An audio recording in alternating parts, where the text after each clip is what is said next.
Euh, Bonjour à toutes et à tous. Je vais essayer de vous présenter de façon un peu synthétique ce que j'ai appelé le nouvel urbanisme parisien, c'est-à-dire une approche nouvelle de la façon dont on peut bâtir une ville. Vous savez que Paris est une ville extrêmement dense.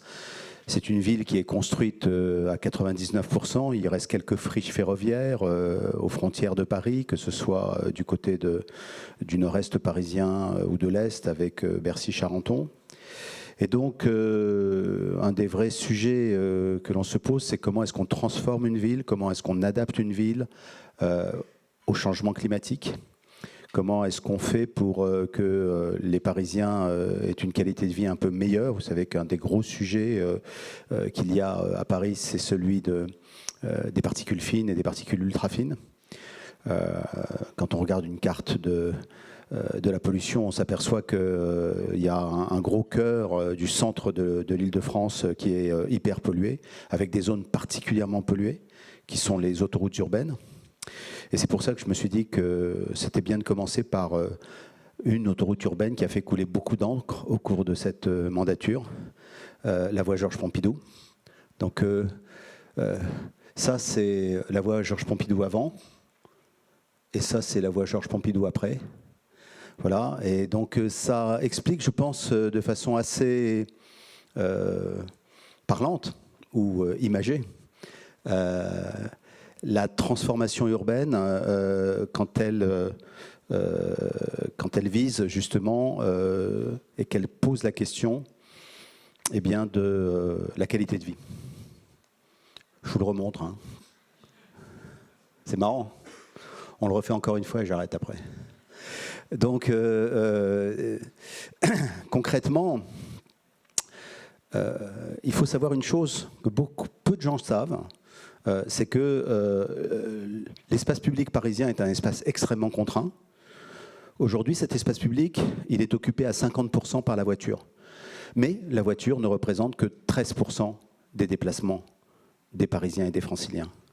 Et donc, quand on nous reproche de donner plus de place aux piétons et aux cyclistes et moins de place aux voitures, il faut se rendre compte que c'est juste un partage plus équitable de l'espace public, tout simplement parce qu'aujourd'hui, cet espace public est occupé indûment par un moyen de transport qui est un moyen de transport non seulement extrêmement polluant, mais également un moyen de transport qui est relativement peu efficace par rapport aux autres moyens de transport, que ce soit la bicyclette, le bus, le tramway ou bien sûr le métropolitain. Alors, il y a un autre sujet, on parle des quartiers, hein, il y a un autre sujet, hein, les autoroutes urbaines, c'est le périphérique, et j'aurais tendance à en dire un mot à la fin, mais les autoroutes urbaines, c'est aussi la voie Georges Pompidou, je viens d'en parler. C'est quelque chose qu'on sait moins, c'est qu'il y avait 8 autoroutes urbaines qui devaient zébrer Paris au moment des 30 Glorieuses. La crise pétrolière de 1973 a sauvé Paris d'un certain point de vue, d'au moins 4 ou 5 autoroutes urbaines, dont la radiale Vercingétorix, qui est à l'origine de la tour Montparnasse et de l'aménagement du quartier Montparnasse. Et ce quartier, si vous voulez, le quartier Montparnasse, c'est un quartier qui est la véritable traduction de tout ce que l'asservissement de la ville à l'automobile a produit de néfaste. Vous voyez la rue de Rennes, pour ceux qui connaissent un peu Paris, hein, la rue de Rennes, d'un seul coup, elle arrive comme ça, hein, sur la place du 10 juin 40, et là, il y a une espèce d'immense mur noir qui interrompt la rue de Rennes, alors qu'avant, la rue de Rennes allait jusqu'à la gare Montparnasse. Et donc, le quartier Montparnasse, comme le quartier de Beaugrenelle, est un quartier sur dalle. Et la dalle, l'urbanisme de dalle, c'est un urbanisme qui est extrêmement néfaste pour la qualité de vie, tout simplement parce qu'il est fondé justement sur cette séparation des flux piétonniers et des flux voitures.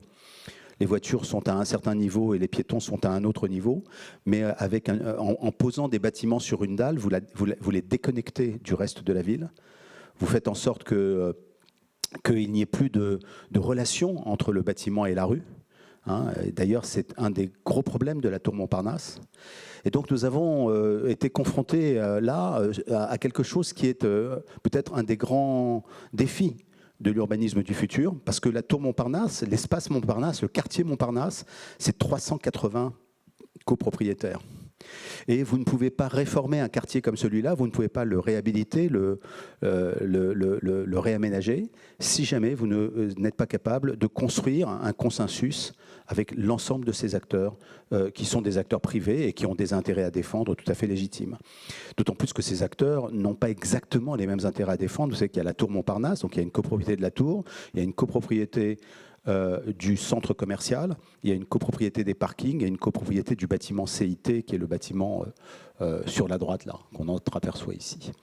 Et donc, on a réussi, et ça c'est le travail, un travail très long, on a créé un atelier Montparnasse, une sorte, on a considéré, si vous voulez, que le quartier Montparnasse, c'était un commun urbain, et qu'il fallait que toutes les parties prenantes soient réunies autour de la table, pour discuter de la façon dont on pourrait faire évoluer ce quartier.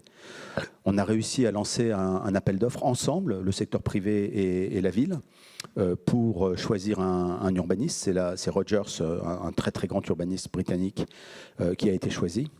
Et on s'est fixé des objectifs. Et les objectifs, c'était simple. D'un certain point de vue, c'était en finir avec l'urbanisme de dalle, reconnecter en fait le quartier Montparnasse au reste des autres quartiers. Vous savez que ce quartier est à la frontière du 6e, du 14e et du 15e arrondissement.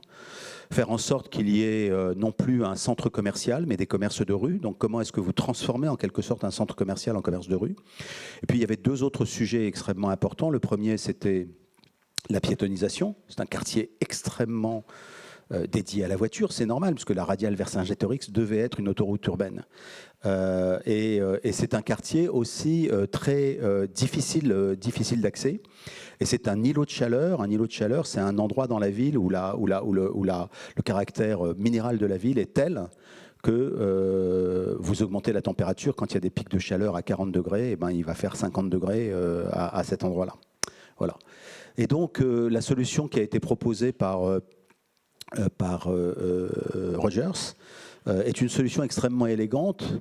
Il propose d'abord ce qu'on appelle une forêt urbaine. Alors une forêt urbaine, c'est pas la forêt vierge, hein, mais une forêt urbaine, c'est un ensemble forestier assez dense, avec différents types d'espèces, qui est inséré dans la ville. Donc c'est pas un parc, c'est pas un square, parce que le parc et le square sont délimités physiquement, souvent par des grilles, mais c'est quelque chose qui est beaucoup plus inséré dans la ville. Et donc là, vous la voyez un peu stylisée au fond. Et puis, il casse en fait le centre commercial. Et donc, il redonne au commerce un accès à la rue. On retrouve en quelque sorte le modèle haussmannien, hein, l'îlot haussmannien. Et cette approche rend le quartier complètement différent et permet de prolonger la rue de Rennes jusqu'à la gare Montparnasse, ce qui est en quelque sorte une redécouverte, qui sera une redécouverte pour les Parisiens du quartier tel qu'il fonctionnait avant justement cet urbanisme de dalle. Alors ça c'est une autre démarche, toujours dans cette idée de lutte contre le réchauffement climatique, c'est ce qu'on appelle la cour Oasis. J'ai parlé d'îlots de chaleur tout à l'heure. S'il y a un endroit où les îlots de chaleur sont catastrophiques, c'est dans les cours d'école qui étaient en bitume. Et là, vous pouvez avoir des températures au moment des pics de chaleur qui peuvent monter jusqu'à 60 degrés. Hein, au niveau du sol, tout simplement parce que vous avez un triple effet, c'est-à-dire que d'un côté le bitume est relativement foncé et donc il absorbe la chaleur, ensuite il est imperméable et donc il reflète, il fait rebondir la chaleur et il ne permet pas justement la respiration qu'apporte par exemple la pleine terre ou un espace vert. Alors qu'est-ce qu'on a fait? On a lancé ce qu'on a appelé les cours Oasis, c'est-à-dire qu'on a débitumé les cours d'école. Donc on l'a fait dans une dizaine d'écoles l'année dernière. Ça a très très bien marché, les parents ont suivi. Ça nous a permis par exemple de ne pas fermer les écoles quand il y avait des pics de chaleur, parce que justement on luttait contre cet effet. Et nous avons vu que ça faisait baisser la température de plusieurs degrés pendant les canicules. Ça nous a permis également d'avoir des plantations. On a eu quelques jardins potagers sur lesquels les enfants pouvaient redécouvrir ce que c'était que l'agriculture. Et ça a tellement bien marché qu'on a décidé de généraliser ça à l'ensemble des cours d'école. Et donc là, vous voyez, c'est un moyen, en quelque sorte, un peu naturel de lutter contre le réchauffement climatique et contre les îlots de chaleur dans la ville. Et puis ça c'est un endroit que vous connaissez peut-être, qui s'appelle les Grands Voisins. Les Grands Voisins, c'est l'hôpital Saint-Vincent-de-Paul dans le 14e arrondissement. Cet hôpital, la ville de Paris l'a racheté à la PHP. La PHP l'avait désaffecté et donc la ville de Paris l'a racheté pour en faire un grand projet urbain. C'est ce qu'on appelle une ZAC, une zone d'aménagement concertée. Et nous avons quand on fait une ZAC, ça prend pas mal de temps. Il faut faire une étude d'impact, il faut faire une étude environnementale, il faut faire une enquête publique, il faut faire un plan masse et puis ensuite des équipements d'infrastructure. Ça peut durer plusieurs années. Et se pose une question qui est de plus en plus importante dans les villes, et surtout dans les villes denses, c'est celle de l'occupation temporaire. Et là, on a décidé, à cet endroit, parce que c'était un endroit très particulier, parce que c'était un endroit où il y avait la possibilité d'installer des lits et donc de faire du logement, de l'hébergement d'urgence. C'était un endroit où il y avait des espaces très, très, très agréables pour circuler. On a décidé de faire un projet qui n'était pas un projet traditionnel. Traditionnellement, on utilise souvent ces endroits-là pour faire de l'hébergement d'urgence. Là, on a fait de l'hébergement d'urgence, bien sûr, et même à un moment donné, jusqu'à 600 lits, c'est géré par l'association Aurore. Mais on a également fait appel à deux opérateurs spécialisés dans l'urbanisme temporaire, Plateau Urbain et Yes We Camp. Et on leur a demandé de concevoir une petite utopie urbaine, c'est-à-dire un endroit où il y ait plein de choses de nature différente. Et donc, il y a eu à cet endroit-là, bon, bien sûr, l'habituel lieu convivial, bar, restaurant, terrasse. On en voit d'ailleurs là un petit morceau qui était la lingerie, qui est l'ancienne lingerie de l'hôpital. Mais il y a eu également des espaces pour les startups, des espaces pour de la formation, beaucoup d'espaces consacrés à l'artisanat. Je pense notamment à de l'artisanat de fabrication d'instruments de musique, et puis des espaces consacrés également au tourisme. Yes We Camp est un spécialiste du camping urbain, et donc il y avait un espace de l'agriculture urbaine. Et ça a été un endroit, ça a été une réussite exceptionnelle. Ça l'est encore, ça a réduit en taille parce que les travaux ont commencé, mais on peut encore aller voir les Grands Voisins à Saint-Vincent-de-Paul. Et ça a été quand même quelque chose d'assez impressionnant, parce que, outre les 600 personnes en situation précaire qui étaient hébergées, il y a eu à un moment donné jusqu'à 250 structures différentes, plusieurs milliers de personnes, et une attractivité du lieu dans un quartier qui était un peu endormi, tout à fait considérable. Et un intérêt international pour cette expérience.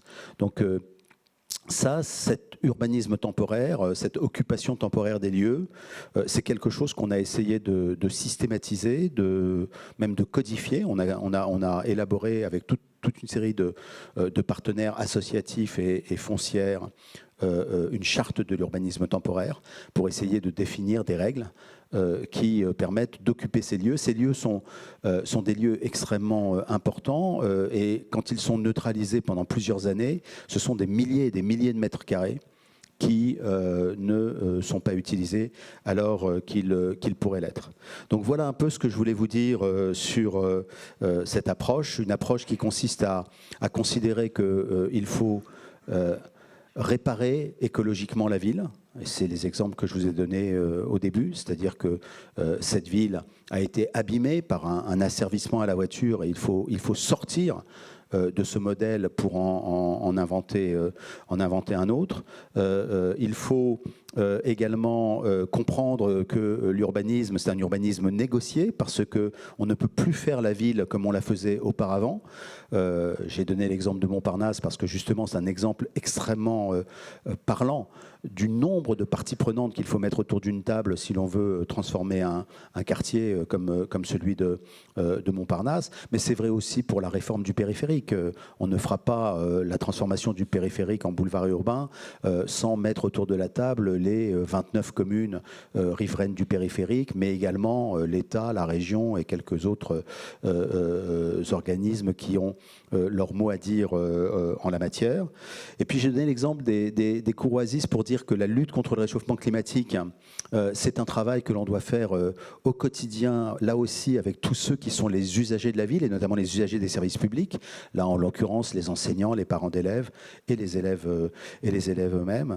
Et puis ce dernier exemple qui est un exemple là où, pour le coup, où c'est l'ensemble des forces vives de la ville qui se réunissent et qui font revivre un lieu, qui lui donnent une identité. Et ce qui est très intéressant dans cette affaire de Saint-Vincent-de-Paul, dans cette affaire des grands voisins, c'est que nous avons modifié le projet définitif en fonction d'indications, de tendances que nous ont données le projet temporaire. Et je pense notamment à un exemple particulièrement frappant, c'est que ce lieu, la lingerie, qui est devenu en quelque sorte le cœur battant des grands voisins, eh bien dans le projet initial, on devait le démolir.